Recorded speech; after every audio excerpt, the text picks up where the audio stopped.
Hello, hello, hello, mathematicians. Today we are going to talk about the commutative and distributive properties. So let's start off with this Lego brick here. When we look at this Lego brick, if each of these little dots represents a part of a group, we can look, and there are 1, 2, 3, 4, 5, 6, 7, 8. There are 8 total dots. We can also think about the groups, like the rows. 2, 4, 6, 8. So there would be 4 groups of 2. Another way we could write that is 4 2s, or 4 times 2. But we could also think about the groups being the columns. There's a column of 4 and another column of 4. So 4, 5, 6, 7, 8, and 8. That's 2 groups of 4. 2 4s, 2 times 4. The commutative property, remember our hand signal, commutative property states that we can change the position, the order of the factors, and still get the same total. So we can think about it like this, like this. We can think about the groups as rows. We can think about the groups as columns, and we still get the same total. So that's our commutative property. Go ahead and look at this orange one. See if you can come up with the 2 multiplication sentences that would represent this array. I'll give you some thinking time.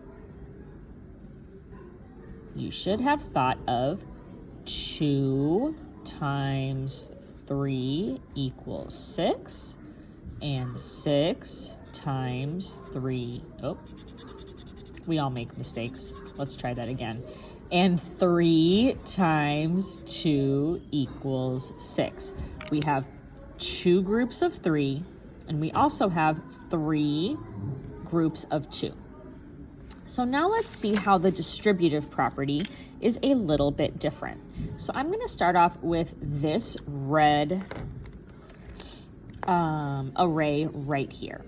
And I'm going to go ahead and I'm going to think of my columns as my groups. So I'm going to say that this is 2 4s.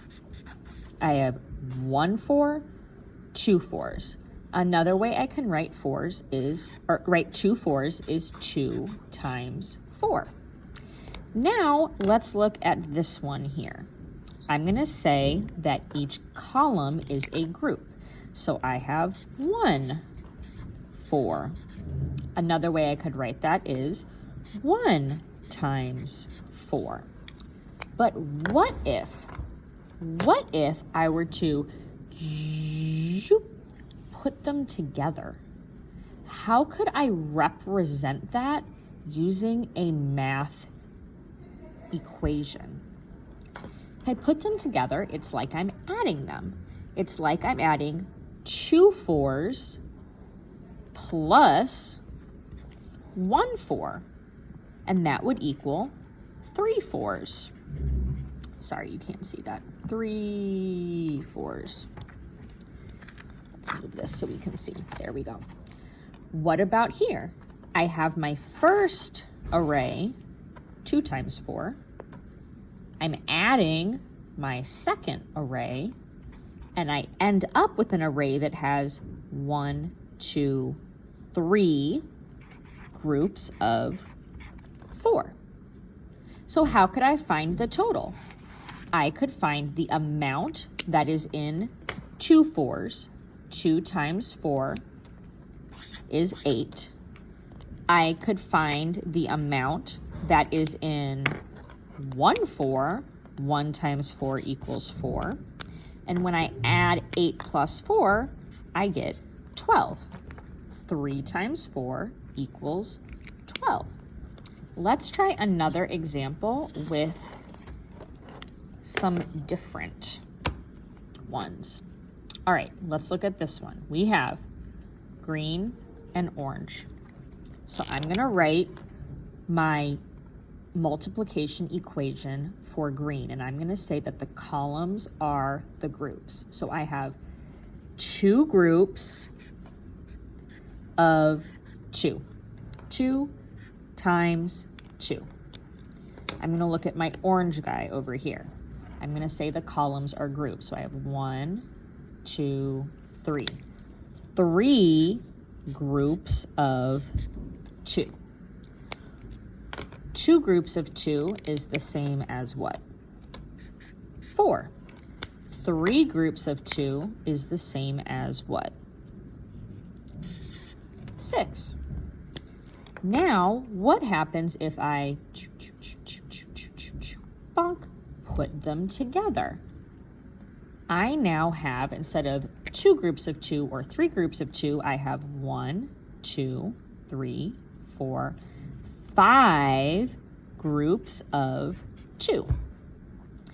What I did is I took my 2 groups of 2, my 3 groups of 2, I put them together or added them to get 5 groups of 2. So if I add the product of 2 groups of 2, 4, plus the product of 3 groups of 2, 6, I get 10. 5 groups of 2 is equal to 10. Let's try one more. I have light green and blue. Go ahead and in a moment, pause the video and write an equation for each of these, and then show what it would look like to add them together, and then we'll check our work together. So pause now and try and solve. Okay. My columns are my groups. I have 1, 2, 3, 4, 5. I have 6 groups of 1, 2, 3. There's 2, 2, 2, 2, 2. 6 groups of 2. And this one, I have 1, 2, 3, 4. 4 groups of 2. And if I put them together, I have a total of 1, 2, 3, 4, 5, 6, 7, 8, 9, 10. 10 groups of 2. And remember, if you look at the first factor, 6 and 4, if you put those together, that equals 10. And our second factor, the size of the group stays the same. So what did I do to solve this? I added green array plus blue array bloop, to equal big array. 6 groups of 2, if I were to solve that problem, would get me 12. 4 groups of 2 would get me 8. I'm going to add them because that's what I was doing. 12 plus 8 is 20. So 10 groups of 2 is equal to 20. This sort of problem is called the distributive property. Distributive property. Because you can take an array and you can break it up into 2 smaller arrays.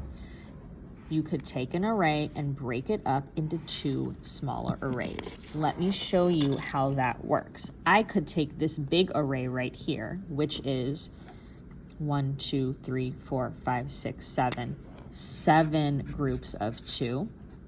And in order to solve 7 groups of 2, I can break it up into 2 smaller equations. I can break it up into, what would this equation be? 4 groups of 2, and I can break it up into, what would this equation be? 3 groups of 2. How do I make that 7 groups of 2? By adding them, by adding them together.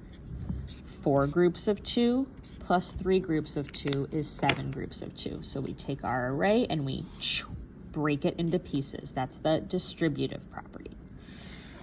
So we reviewed commutative and distributive property. Let's do our hand signals one more time.